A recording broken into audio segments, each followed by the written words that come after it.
혹시 6월 9일이 어떤 날인지 아시는 분 있습니까? 아니면 6월 9일이 여러분들에게 특별한 기념일인 생일이라든지 결혼 기념일이라든지 각 사람에게 각각 특별한 날들이 있죠. 생일도 있고 아니면 자기에게 특별히 기념되는, 그게 긍정적으로든지 혹은 부정적으로든지 어떤 날 하면 떠오르는 것들이 있고, 혹은 각각의 기념일을 통해서 우리는 잊고 살았던, 일상 속에서 잊고 살았던 여러 가지 것들을 함께 생각하게 합니다. 매년 6월 9일이 되면 여러 날들이 있겠지만은 특별히 우리나라에서 있었던 역사적인 사건을 보면 1987년에 이한열 학생이 체류탄을 맞고 쓰러진 날이 6월 9일입니다. 1991년에는 피나투보 화산이 폭발해서 수천 명, 수만 명 되는 사람이 한꺼번에 죽은 날이기도 합니다. 우리에게는 그날이 그냥 스쳐 지나가는 날일 수 있지만은 어떤 사람에게는 그날이 치가 떨리는 날일 수도 있고 아니면 평생토록 트라우마로 그렇게 남을 수 있는 날들이기도 합니다. 오늘도 아마 그런 날이 될 수도 있을 겁니다. 우리에게는 그냥 평범한 주일의 한 날일 수 있지만 어떤 사람에게는 생과 사를 가르는 날일 수도 있고 또 어떤 이들에게는 다시 없는 그런 기회나 혹은 기쁨의 날들이 될 수도 있습니다. 모든 사람들이 기념일을 생각하는 것은 그 기념일을 통하여서 자신이 잊고 살았던 혹은 잊을 수도 있는 것들을 그때가 되면 다시 한번 기억하고 그것을 교훈 삼거나 혹은 그것을 통해서 좋았던 것들을 다시 한번 기억하게 하기 위해서입니다. 6월 9일은 세계 기록의 날이기도 합니다. 우리나라로서는 6월 9일은 치과 의사들에게는 귀중하게 기념되는 구강 복원의 날이기도 합니다. 그리고 올해 6월 9일은 성령 강림 주일입니다. 지난 6월 9일에 그래서 저희들은 로마서 8장 말씀을 가지고 성령 강림이 가지는 의미에 대해서 함께 생각해 봤습니다. 성령께서 강림하시는 날들이 우리에게 어떤 의미가 있는지 그것을 현대적으로 적용하고 함께 생각해 보아야 되는 날, 그날이 바로 6월 9일이었고 이 성령 강림과 연관돼서 오늘 우리는 함께 맥추절을 생각해 봐야 합니다. 여러분, 우리가 함께 봤던 출애굽기 23장 특별히 16절 부분들을 함께 읽어보시면 좋겠습니다. 16절입니다. 수장절 전까지 앞부분만 같이 읽어보시기 바랍니다. 맥추절을 지키라. 시작.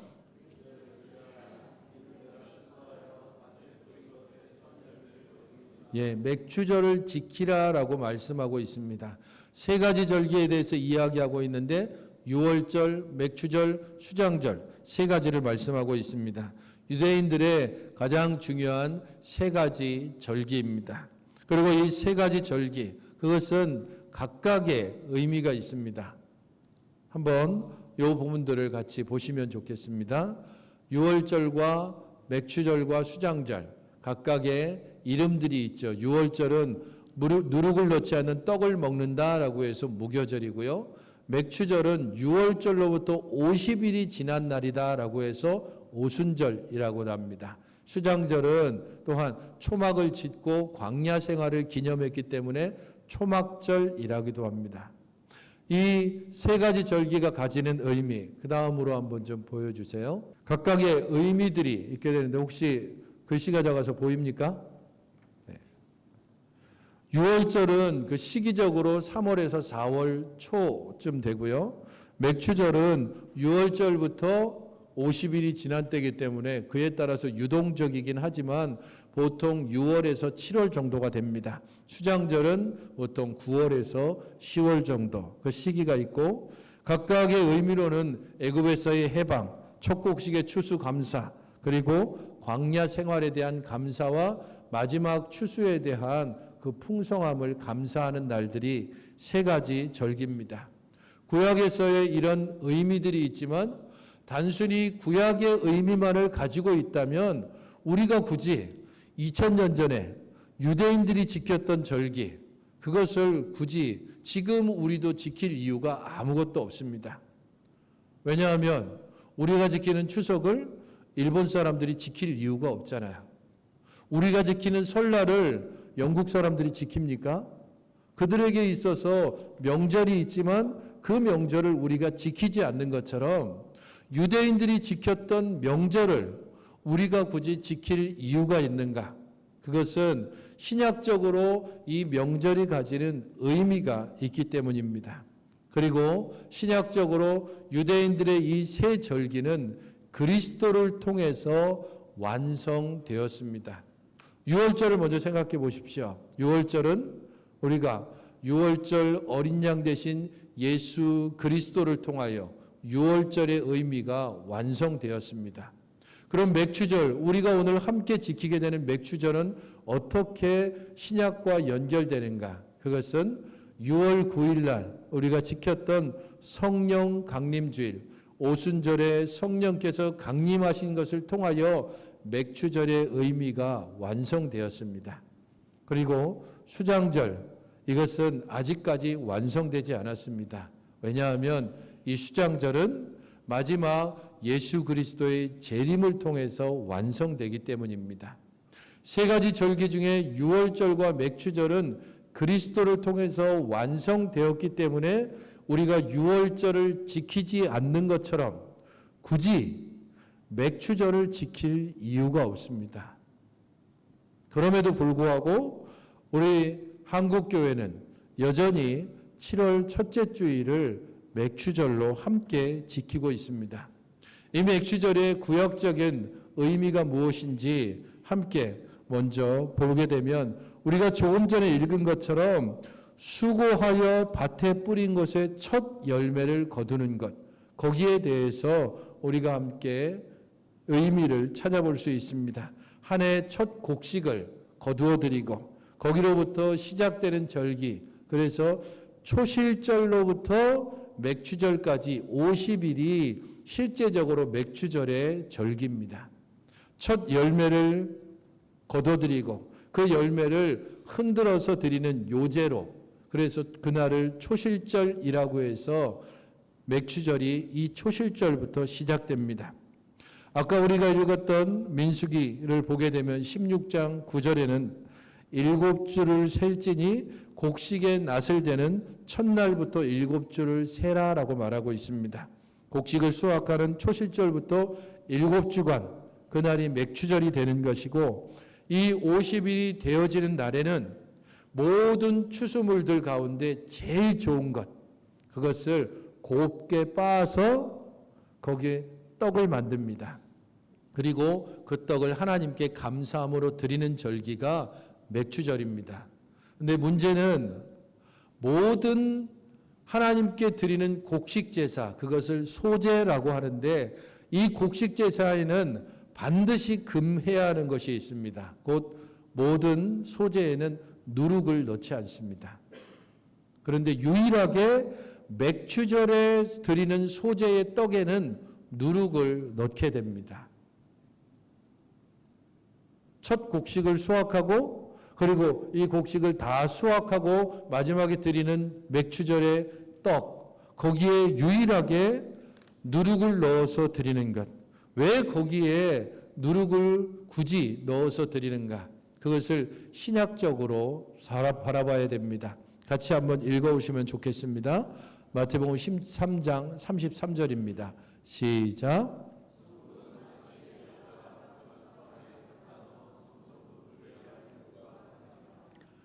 맥추절의 의미를 제대로 우리가 알기 위해서는 맥추절에 드렸던 떡, 그리고 이 맥추절에 드렸던 떡에 누룩을 넣는 이유에 대해서 함께 살펴봐야 됩니다. 여자가 가루 서말에 갖다 넣어 부풀게 한 누룩, 이 가루 서말이 맥추절에 드리는 소재로 볼 수 있고, 거기에 누룩을 넣어서 전부 부풀게 한 것은 신약적 의미에서 맥추절이 오순절과 연결되는 것을 해석하게 해줍니다. 오순절에 성령께서 강림하셨습니다. 그리고 이 성령께서 강림하심으로 말미암아 이 땅에 실제적으로 보이는 하나님의 나라, 곧 교회가 설립되고 이 교회가 오순절 성령 강림을 통하여 강하게 예루살렘으로부터 시작해서 온 유대, 사마리아 그리고 땅끝까지 교회가 세워지고 복음이 전파되기 시작했습니다. 그래서 이 누룩이 가지는 의미는 하나님의 나라를 상징해 보이기도 하고 그것이 바로 신약시대에는 교회를 의미하는 것입니다. 그래서 구약절기가 가지는 신약적인 의미를 보게 되면 실제적으로 유월절은 그리스도께서 십자가에 달려 돌아가심으로 이 유월절은 완성이 되었습니다. 또한 그리스도께서 부활하시고 성령께서 오심을 통하여 맥추절의 의미도 완성됐습니다. 수장절은 아직 완성되지 않았다라고 말씀을 드렸습니다. 그것은 그리스도의 재림을 통해서 완성되기 때문입니다. 특별히 오늘 우리가 지키는 맥추절과 관련해서 맥추절이 가지는 예수 그리스도와의 연관성은 바로 이 부분입니다. 유월절에 예수 그리스도께서 유월절에 어린 양을 잡는 것처럼 유월절 어린 양으로 그리스도께서 십자가에 달려 돌아가셨습니다. 그 다음으로 넘겨주시면 좋겠습니다. 맥추절과 예수 그리스도를 살펴보려면 유월절, 초실절, 맥추절 이 세 가지를 살펴봐야 됩니다. 초실절은 유월절이 지나고 안식 후 첫날입니다. 여러분들 모두 기억하시죠? 유월절에 예수님께서 어린 양으로 십자가에 달려 돌아가셨습니다. 그리고 언제 부활하셨습니까? 안식 후 첫날. 초실절은 안식 후 첫날입니다. 그래서 예수님께서 그날에 부활하셨다는 것은 부활의 첫 열매, 초실절의 첫 번째 열매를 드렸던 것처럼 예수 그리스도께서 부활의 첫 열매로 첫 번째 열매를 하나님께 드렸습니다. 그리고 그리스도께서 부활하신 것처럼 그에게 속한 모든 택한 자들이 함께 부활에 동참하게 됩니다. 그래서 초실절의 의미가 완성되고 부활하신 예수 그리스도가 우리 모든 성도들에게 실제적으로 효과적으로 완성되어지는 것, 그것이 바로 오순절 성령 강림입니다.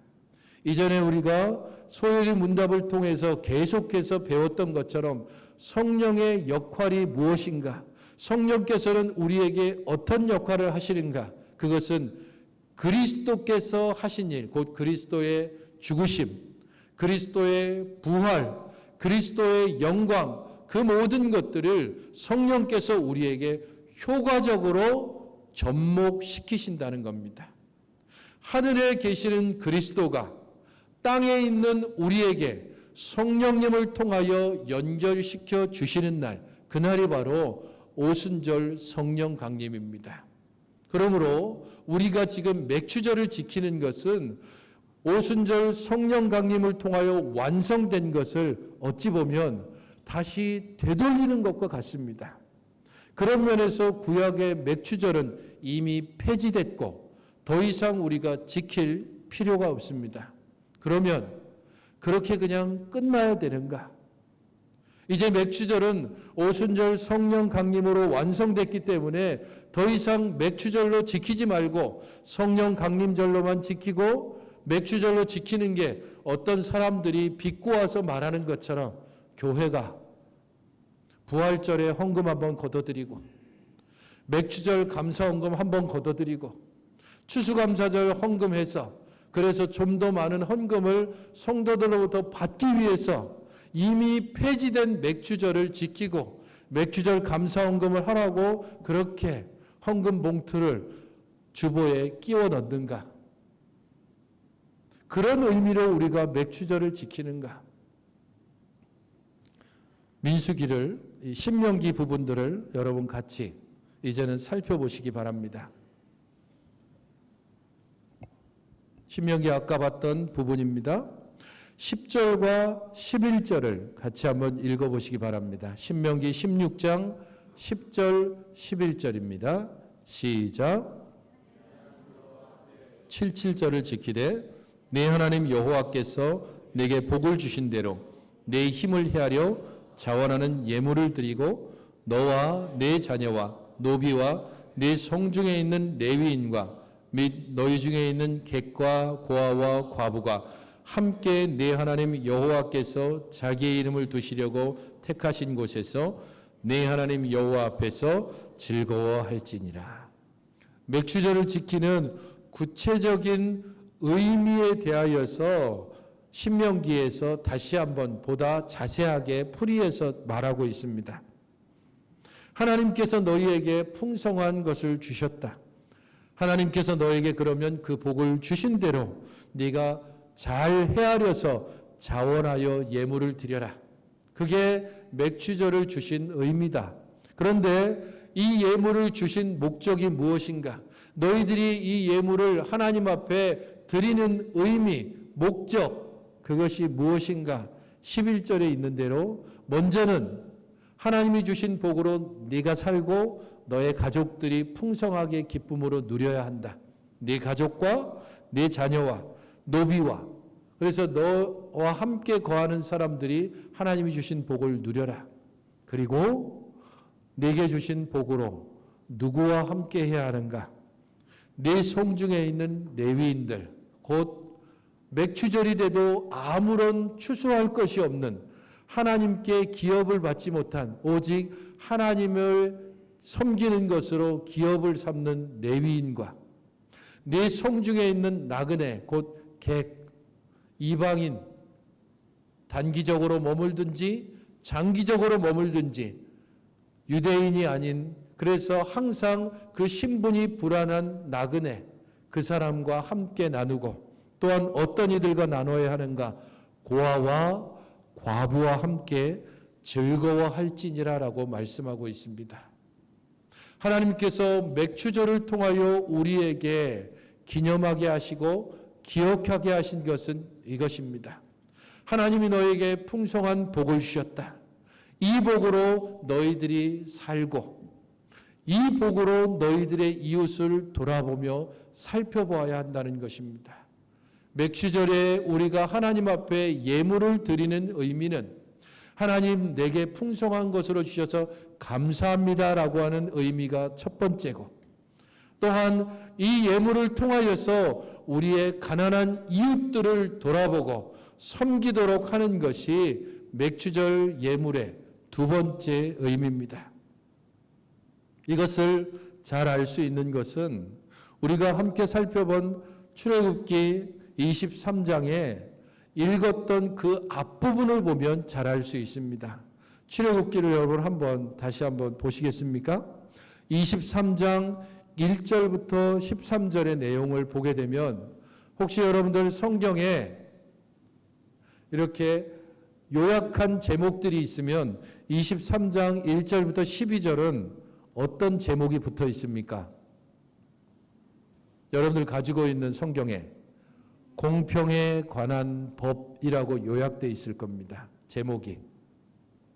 우리가 예배 때마다 고백하고 있는 십계명, 이 십계명은 출애굽기 20장에 기록되어 있습니다. 그리고 이 십계명을 주신 이후에 하나님께서 하나님을 어떻게 섬겨야 되는지에 대한 각종 법을 주시고 마지막 법을 주셨는데 이 마지막 법이 출애굽기 23장 1절부터 13절 곧 공평에 관한 법입니다.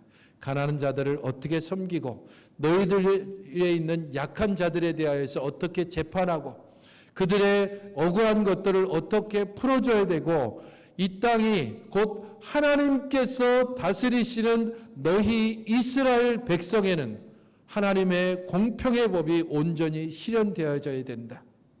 억울한 자도 없고 가난한 자와 부자가 없어야 된다.